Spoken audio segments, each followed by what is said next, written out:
Hey everybody, HomeSliceHenry here, and in today's video we get to take a first look at a brand new Pokemon in the world of Pokemon Go, Orbeetle. Orbeetle evolves from Blipbug, which can be encountered through Tier 1 raids. Now Orbeetle is a Psychic and Bug type Pokemon with the moveset of Psycho Cut, Psyshock, and Bug Buzz.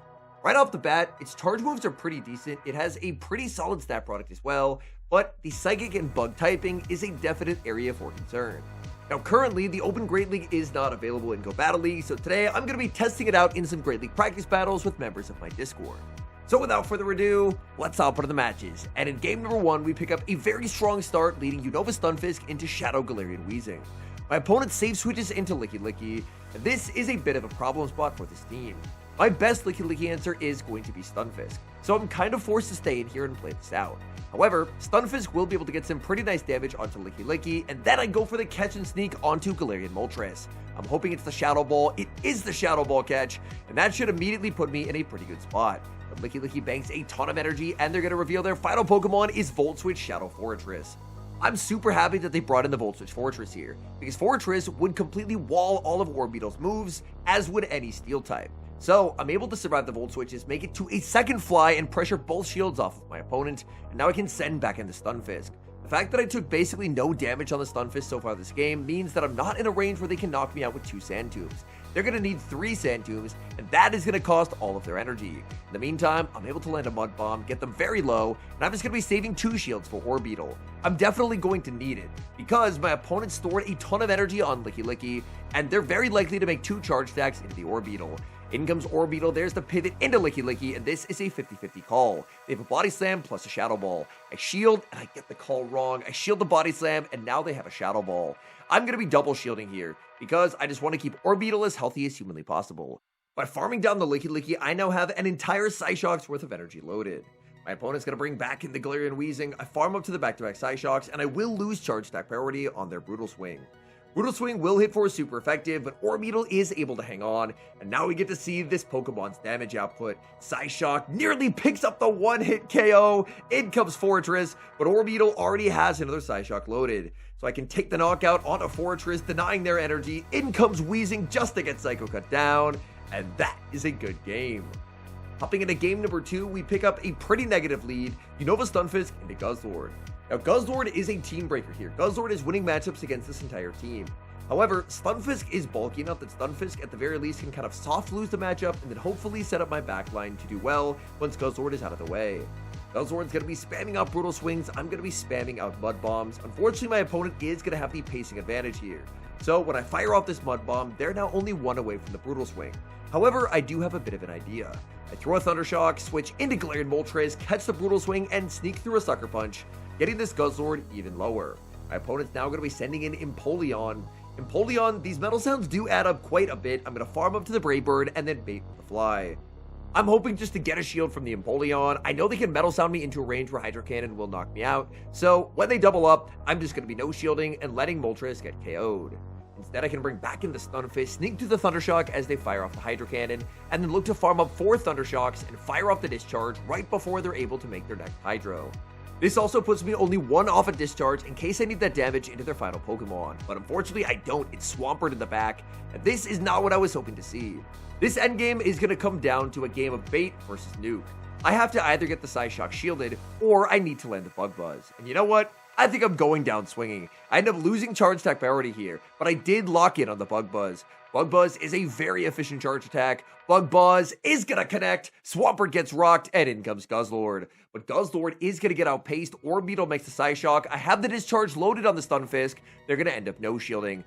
Back in comes the Swampert. Should be 5 mud shots off the move, and we get the game-winning catch onto Stunfisk. A bit of a tricky lead there with the Guzzlord, but Orbeetle Psycho cuts down Swampert to take the win. We move to the next match, picking up a pretty nice lead, Stunfisk into Volt Switch Fortress. Considering how weak I am in the back to Volt Switch Fortress, I'm incredibly happy to catch this Pokemon on the lead. And Stunfisk's Mud Bombs do add up quite a bit against this Pokemon. My opponent does farm up to a potential Earthquake. If they have it, I'm just going to let it land, but they are just on Sand Tomb. So very happy that I did not end up investing a shield. Even if they did have Earthquake, it wouldn't have one shot. My opponent's going to go for yet another Sand Tomb, and this is a bit of an awkward spot to be in. I know the Mud Bomb's not going to put them in 2 Sucker Punch range, so instead I'm just going to bank a Mud Bomb and then go for the catch and sneak of the Sand Tomb onto the Galarian Moltres. This should hopefully put me in a spot where I can save a charge attack on that Stunfisk in case I need it, and I'm able to waste my opponent's energy. My opponent's going to be sending in a Zoom World. These bubbles are absolutely shredding through the Galarian Moltres because of my -1 defense. Let's make that -1 defense -4 defense as we fire off the Brave Bird. They no shield, I no shield, and down goes Moltres. I bring back in the Stunfisk, farm up 3 Thunder Shocks, and CMP tie discharge to their Ice Beam. They are low enough the discharge will be able to take the knockout. In the back, that's not what I was hoping to see. It's Corviknight. Corviknight is an absolute wall to Orbeetle. Orbeetle can't do anything, but landing that discharge might give me a chance. My opponent is very clearly going to try and farm me into a range where they can either fully farm down or take the knockout with an Air Cutter. I'm still outside of Air Cutter range here, but unfortunately I think I'm going to be Sand Attack down after. So I have to no shield, send an Orbeetle, and hope. My opponent did not get the boost. They have a ton of energy. I'm going to call the Air Cutter bait, and I do get that call right. However, I spoke too soon. There's the boost, and this is where things could get a little bit tricky. Because I could survive 2 Air Cutters normally, but now I can't. I'm going to farm up, go for the Psyshock. Oh my goodness, what a catch! Absolute soul read catch from my opponent, and I waste an entire Psyshock. Back in comes the Corviknight. If there's any good news for me, it's the fact that by catching, my opponent no longer has that +1 boost to their attack. That means that Orbeetle should be able to survive an Air Cutter. I'm going to no shield. Air Cutter does get me low, and they boost once again. I'm able to make the Psyshock, but I don't think Psyshock is going to be enough to secure the knockout. It's going to be close. Psyshock connects, Corviknight survives, and they have a move. The question is, do they have the back-to-back? They would need it to win the game. I shield the Air Cutter. We Psycho Cut down, even despite their boost, and somehow escape with the win. Another great lead in the next match, Stunfisk into Fortress, but my opponent safe switches Shelgon, and this is a huge problem. I do not have a single Pokemon on my team that reliably beats Shelgon. Anytime you're trying to team build around something anti-meta, there's always going to be blind spots to the team, and unfortunately, this team has a huge blind spot to Shelgon. I'm able to tank the Twister, save a Mud Bomb, and then send in the Galarian Moltres, but unfortunately, Shelgon has insanely efficient pacing. And that means they're not only getting to 1 Twister, but they're getting to a 2nd Twister as well, and that's going to deal big damage and force a shield. My opponent sends back in the Volt Switch Fortress. I'm going to farm up, but I actually don't go for the Brave Bird. The reason why is that I think I can actually live the Volt Switch, and I do. Look at Galarian Moltres go. We survive on 1 HP. We make a 2nd fly, and that's going to do some pretty nice damage on a Fortress. Back in comes the Stunfisk, firing off the Mud Bomb. Even with Mud Bomb's extra damage this season, Mud Bomb will not take the knockout. My opponent can do some pretty sizable damage to Sand Tomb, but I'm just going to trust in Orbeetle. In comes Orbeetle. It's a simultaneous switch. Orbeetle into Jellicent, and unfortunately, Orbeetle never had a chance. Once my opponent baited out the Galarian Moltres, the Jellicent was just too good into my backline. I no shield on the Orbeetle. Shadow Ball, super effective, picks up the 1-hit KO. And yeah, unfortunately, there's just no way out of this one. Shelgon was so strong neutrally into my team. I couldn't really afford to send in Orbeetle because Orbeetle would have gotten absolutely shredded by a flamethrower, so I had to bring the Moltres, and then unfortunately, Jellicent just completely took over that game. We get a dream lead in the next match, Stunfisk into Shadow Gyarados. The Gyarados is going to be staying in to fire off an Aqua Tail as they do have a slight pacing advantage. If they're staying in, they're core broken, so I will put up the shield. I'm just going to keep farming. My opponent tries for a discharge catch onto Steelix, and unfortunately, they do not get it. And that means that my Stunfisk is now going to be an absolute nightmare into the Steelix. I'm going to farm up, fire off the Mud Bomb on the charge type priority tie to a potential Crunch. Crunch is still not going to do a lot of damage to the Stunfisk, so I'm very okay to let this go. I'm going to have a pretty difficult time trying to farm this Pokemon down, so I'm just going to look to bank some energy, send in Orbeetle, and actually Psycho Cut them down. Now I have an energy advantage on Orbeetle. Shadow Gyarados deals incredibly oppressive damage neutrally. However, Orbeetle is very bulky. Orbeetle has taken a lot of super effective damage throughout these battles, but look at Orbeetle taking a neutral move.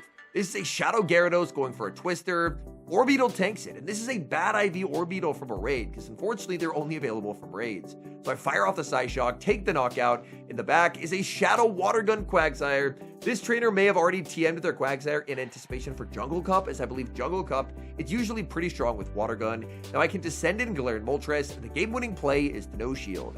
Even if they Stone Edge me, which they do and knock me out, that wastes all their energy, and now I can just get the double Mud Bomb on the Stunfisk. All the energy that was stored from earlier will come in clutch here, as 1 Mud Bomb can't take the knockout, but we have more where that came from. A 2nd Mud Bomb from the Stunfisk takes out the Quagsire and secures the win. We pick up a terrible lead in the next match, Stunfisk into Shelgon. Shelgon is just so neutrally strong into this entire team that, unfortunately, seeing it anywhere, if my opponent plays it right, I'm going to be at a massive disadvantage for the remainder of this game. My hope would be that my opponent doesn't know the matchup and chooses to play the zeros. If they play the zeros, 2 twisters barely miss the knockout and I'm able to hang on and make the mud bomb. But the fact that my opponent overfarmed means they're probably going to shield and just farm up to the back-to-back, and that is a pretty big issue for me, because I have no ability to farm this down before they make it to 2 more twisters, and that's going to guarantee huge damage for both of my shields. So I send in the Moltres, but I'm just in a pretty bad spot no matter what. They're already at the back-to-back, Twister is going to land, I'm forced to shield a second Twister, and the relentlessly efficient pacing of Shelgon is proven to be a pretty massive problem. My opponent sends in Tentacruel, I throw 1 Sucker Punch, wait the turn to watch the Acid land, and then fire off the Brave Bird. They shield, in comes Orbeetle, in the back is Jellicent, and does Orbeetle up a shield have enough of an energy advantage to win this game? Unfortunately, it looks like I am going to fall 1 turn short of being able to win, because I'm so close to the back-to-back here, but unfortunately, in 1 more Psycho Cut, I'm going to be just short. I'm so close to the back-to-back Psyshocks, but I do not have it. My only other win con would be a catch, but my switch clock was also not up by like half a second as well. So close, yet so far. Back in comes Moltres, answered with that Tentacruel. Tentacruel makes the Scald, and unfortunately, I think that's about as close as I could have made that game, despite how terrible of a lead it was, but Jellicent's pacing was just simply too good. We get a much better lead in the next match, Stunfisk into Fortress. My opponent safe switches into an Aerodactyl. Oh my goodness, look at the spice. Now, Aerodactyl does have access to Dragon Breath this season, but it also has access to Earth Power. I try for the Earth Power catch onto Galarian Moltres. My catch attempt is unsuccessful, and now I'm going to be forced to double shield, as Aerodactyl will be able to fire off 2 Rock Slides. They try and go for the charge attack priority tie there, but I always knew that I lost that, so I'm just going to be going for a full farm down. But switch timer's up. In comes the Shadow Fortress. I farm up, and I decide to full set the Brave Bird. I'm hoping to try and punish an O-Shield here. Brave Bird lands. Fortress hangs on. They make the last second charge attack, but this should only be the Sand Tomb. Sand Tomb, even at -3 defense, will not be enough to secure the knockout, and I should exit 1 off a Brave Bird into whatever they have in the back. They send in the Aerodactyl. That gets farmed down. It's Jellicent in the back as their final Pokemon. Now, unfortunately for me, the Orbeetle is useless. However, once I'm able to land that Brave Bird, I'm just in a very good spot because I have so much energy loaded on the Stunfisk. Ideally here, I'm just going to not throw my second discharge. I would rather them actually knock me out, so that way I can show the Orbeetle, and the Orbeetle can have a little bit of play in this game. But I believe what ends up happening is they try and commit to the farm down, and I end up Thunder Shocking down. So we do get the win, but unfortunately, Orbeetle didn't do anything. Hopping into the final match, we pick up a pretty awkward lead, Stunfisk into Malamar. This is the non-Shadow Malamar, which means it has a winning matchup into the Stunfisk. The Shadow Malamar actually loses here. Now this is quite bad, because I'm very weak to this with the Orbeetle and with the Stunfisk. I try for the catch onto Moltres. My catch attempt is unsuccessful, however, I did need to bait out this Volt Switch Fortress.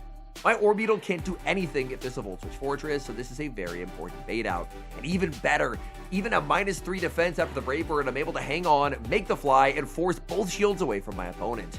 Back in comes the Stunfisk. However, even though I have a 2-0 shield advantage, I could still be in a pretty rough spot, just because my opponent has so much energy stored on that Malamar. So I fire off the Mud Bomb. Unfortunately, that will not take the knockout. Back in comes the Malamar, and this is going to be a pretty big issue. Foul Play lands. I was debuffed due to that Sand Tomb, so I take quite a lot of Foul Play damage. I would have gotten farmed down if I stayed, so I'm forced to bring in the Orbeetle. I know that my opponent does have a Rock Tomb banked on the Fortress, and that means, unfortunately, I can't afford to shield the Orbeetle here. Rock Tomb, I think, would do more damage. So I end up no-shielding, I take huge damage in the process, and now I'll fire off the Bug Buzz. Bug Buzz double super effective, feels like massive overkill. Back in comes the Fortress, but I'm low enough that they can probably even just go for the Sand Tomb. They should be 1 off the next, so I transfer the Volt Switch, and I'm able to get the catch onto my Stunfisk. I really need to be able to one-shot something in the back with Bug Buzz. In the back, it's Shadow Quagsire. They now have the Aqua Tail, so I would need this Bug Buzz to one-shot, and unfortunately, I just don't think it's going to one-shot. Quagsire hangs on. Man, that was a very tough game. My opponent, great patience in not letting me catch a move onto the Moltres, and that Malamar energy was just absolutely terrifying in that endgame. And now some final thoughts on Orbeetle and its meta relevance. Orbeetle has a very good stat product. I believe a rank 1 Orbeetle is over 2100 stat products. So this Pokemon does have quite a bit of bulk to it. And that's the one thing in Pokemon Go that you can't ever really change. You can obviously get better moves over time, but your bulk, your stats, that's not something that's ever going to change. So for Orbeetle having good stats, that is a really good starting point. However, Orbeetle never really feels as bulky as it is due to the fact that it is a bug and psychic type Pokemon. That's just because being a bug and psychic type, you're going to be taking super effective damage from a ton of typings. So many typings hit bug psychic for super effective that Orbeetle is going to feel a lot classier than it actually would be, just because you're not taking nearly as much neutral damage or resisted damage as compared to other typings. So I do think that while Orbeetle does have some things working for it, unfortunately that typing is a pretty big negative. Psycho Cut and Psyshock as a combination is a really good one for Orbeetle. I think as far as Psychic type damage, that's probably the best that it could ask for. Psycho Cut has incredibly fast energy generation, Psyshock is very spammy, it's alternating 10-8 pacing, and Bug Buzz does give it a really nice bug nuke move. I think if it wants to break out and see any kind of even limited cup play, Orbeetle would probably want to have some kind of a coverage move, whether it's like a ghost move like Shadow Ball or something like that. I don't even know if it learned Shadow Ball in the main series, but if it did, something like a Shadow Ball or an Aura Sphere, so at bare minimum, it could hit steel types for neutral damage, if not super effective with Aura Sphere. Something like that I think could be a nice addition for Orbeetle in the future, just to help it see a little bit more play. I think just purely off of its typing, it's never really going to be an open Great League threat, but if it does get better coverage, then to be honest, I could see a world in which it ends up absolutely terrorizing some limited Great League meta in the future. Anyways, thank you guys so much for watching today's video. If you enjoyed it, please do help support the channel by leaving a like on the video and subscribing to the channel if you haven't. And an extra special thank you, as always, to our channel members here on YouTube. The support you guys provide to the channel is so appreciated, so thank you guys oh so very much. And until next time, I've been HomeSliceHenry.